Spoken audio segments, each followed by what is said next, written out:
biz qancha hech narsa ishlatmagan holatda biz odamcha yasaymiz, ya'ni o'zimizda.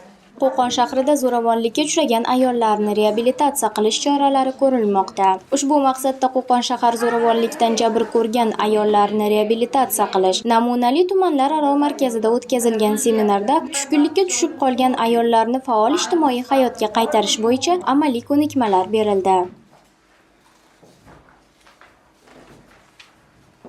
Zo'ravonlikka qarshi seminarda o'sha psixologlar maslahatini oldim, o'zimga keraklilarda, hayotda ezilib yashamaslikda, olg'a intilishda, keyin o'zimizni huquqimizni eng katta nimasi psixolog maslahati bo'ldi.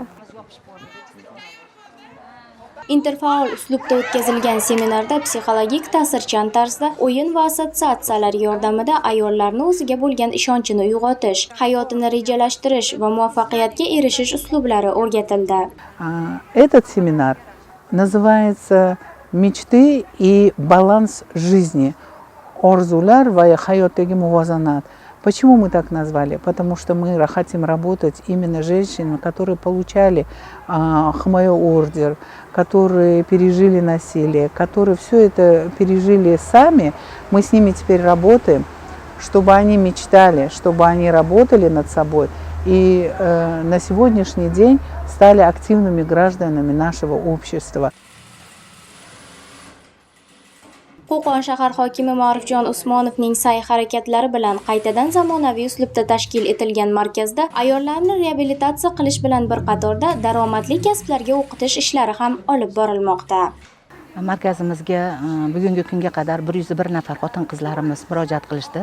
Albatta bularning ichida biz Qo'qon shahrimizdan ko'proq foizni tashkil etsa-da, lekin bu Qo'qon atrof tumanlaridan Beshariq, O'zbekiston, Uchko'prik, Bog'dod, Furqat, Dang'ara tumanlaridan ham xotin-qizlarimiz bizga murojaat qilib kelishgan. Aynan ko'proq murojaatlarimiz bizda oilaviy zo'ravonlik masalasi bo'yicha, keyin mana shu qaynona kelin o'rtasida yoki er bilan xotin orasidagi bo'layotgan zo'ravonliklar bo'yicha murojaat qilishadi. Hozirgi kunda mana shu murojaat qilgan xotin-qizlar bilan biz ko'proq ularga huquqiy maslahatlar berib boramiz. Bu huquqiy maslahatlarni berishda bizga Qo'qon shahridagi Ichki ishlar bo'limidagi xotin-qizlar masalalari bo'yicha mas'ul xodimimiz Nargizaxon Hamdamova yordam qiladilar. Bundan keyin bu ayollarimizga yana psixologik maslahatlar beramiz.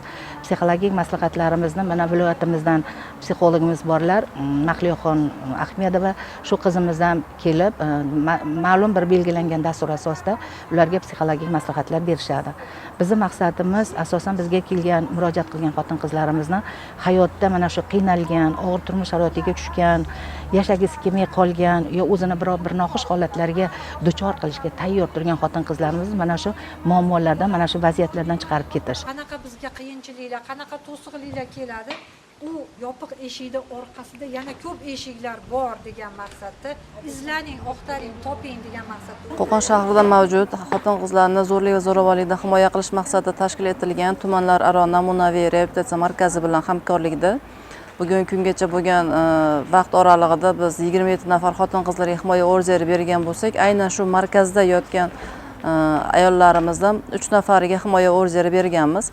Mazkur himoya orderi berish natijasida ayollarimizni shu o'zlari o'z joniga qasd qilish holatlari, suiqasd qilish holatlaridan oldini olish, shuningdek oilada bo'layotgan zo'rlik, zo'ravonlikdan himoya qilish, ularni har tomonlama ham huquqiy, ham psixologik tomonlama yordam berish maqsadida ular bilan kunlik treninglar o'tkazib boriladi.